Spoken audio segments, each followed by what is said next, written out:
Alright, distinta ining nakita na to sa YouTube kasi curious ako. Ito, bumili ako ng copper, ano ba ito? Ito, copper installations guide. Ito, copper coil. Copper coil. Itsura niya. So, ngayon, ginawa natin, kino-connection natin. Kasi nakita ko yun sa kay Marvin, sino ba yun? YouTuber. So, ginawa natin, gumamit LED. Ito, 3 volts. Tapos, 3 watts pala. 3 watts, tapos, ewan ko kung makita nyo. 3.2 to 6 volts kaya niya. Tapos 700 milliamp. So ngayon, yung ginawa natin para safety kasi Sunrox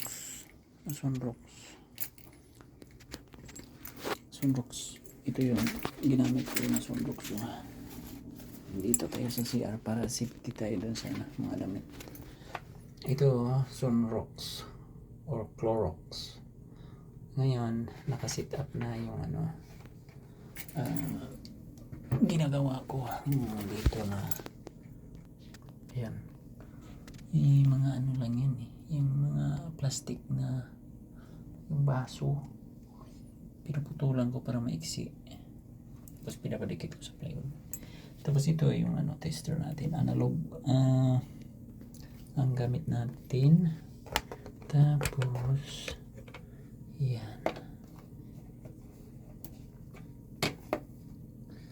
yan ganyan, nakasit sa nakasit siya sa DC 10 volts.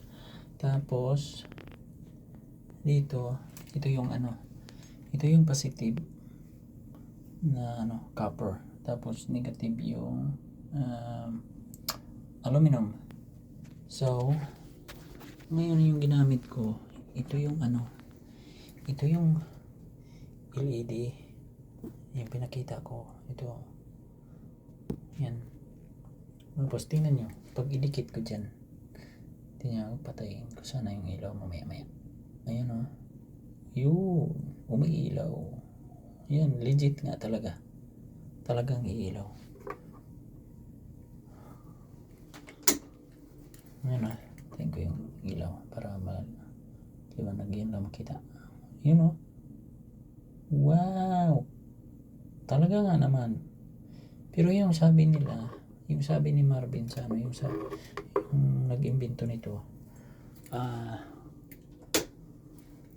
2 to 3 days lang daw. 2 to 3 days yata yun yung sinabi niya. Yan, i-tester natin para makita na yung grading. Ngayon, lagyan natin dito. Teka, dito tayo hirap kasi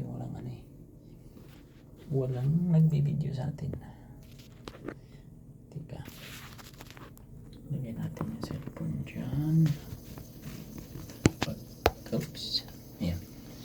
Kasi may alligator clip tayo dito.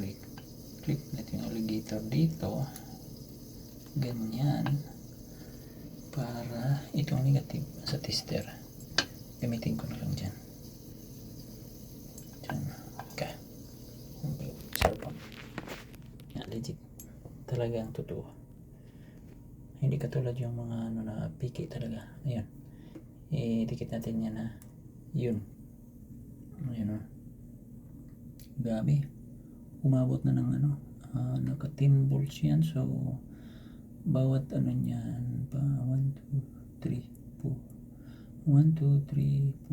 so 2 volts per so that is 4 point, that is 5 point something. Hirap ka na i-accurate yung 4, 5, 2, 4. So that is 5, almost 6 volts. Yung sa ano, 4 lang yan ha. Ang galing. Wow, unbelievable. Yeah. May ilaw siya. Pag ano. Tingnan pag ano. I-ano ko ito. Ganda. Ano. I-try ko rin yung ano, yung asin. Kaso nga lang, wala pa akong, sana ako makabili kayo ng ano. Yan o, lakas. Ang lakas. Malakas.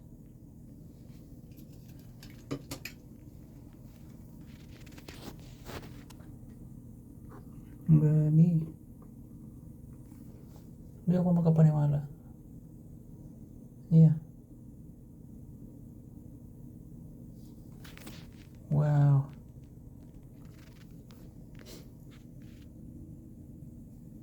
Galing. Talaga magaling. Nagawa ko ng project ng ganito. Pang emergency.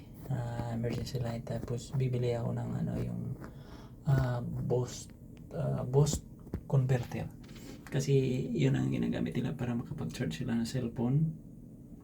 Gamit lang ito. Kasi ito pang emergency talaga ito eh. Yung next na ano ko, balak na subukan yung ano, yung salt, yung asin, at saka yung carbon. So, success. Alright. See you guys.